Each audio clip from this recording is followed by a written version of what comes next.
যারা বিজয়ী হবে না তারা তো নির্বাচন প্রলম্বিত করতে চাবেই, যাদের দেখবে যে সামান্যতম কোনো সরকার গঠন করা কিংবা বিজয় হওয়ার সম্ভাবনা নাই সেরকম একটি দল তো যাবেই। আর পাশাপাশি এত সুযোগ সুবিধা পাচ্ছে জামায়াতও পাচ্ছে এই সরকারের কাছ থেকে। আমরা আরেকটি বিষয় যদি আপনার কাছে জানতে চাই, নির্বাচন প্রশ্নে কি আমরা সব রাজনৈতিক দলগুলো ঐক্যমতে আসতে পেরেছি কিনা? এত বছর আমরা লড়াই সংগ্রাম করলাম, আপনাদেরই দীর্ঘদিনের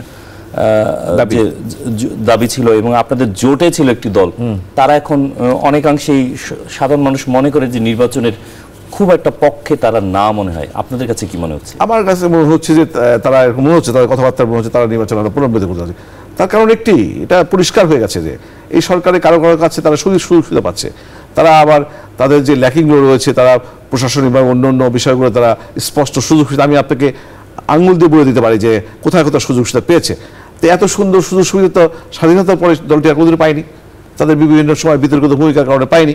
বরঞ্চ আমরা তাদের সাথে বিভিন্ন সময় ঐক্য করে আমরা বিতর্কিত হয়েছি। আমাদেরকে তো কোনো বড় দোষ দিতে পারবেন না।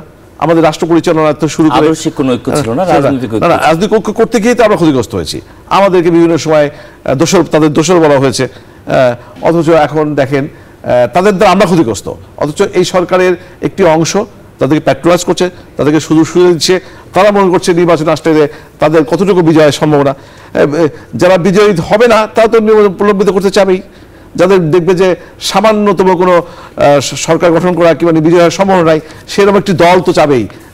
আর পাশাপাশি এত সুযোগ সুবিধা পাচ্ছে জামায়াতও পাচ্ছে এই সরকারের কাছ থেকে।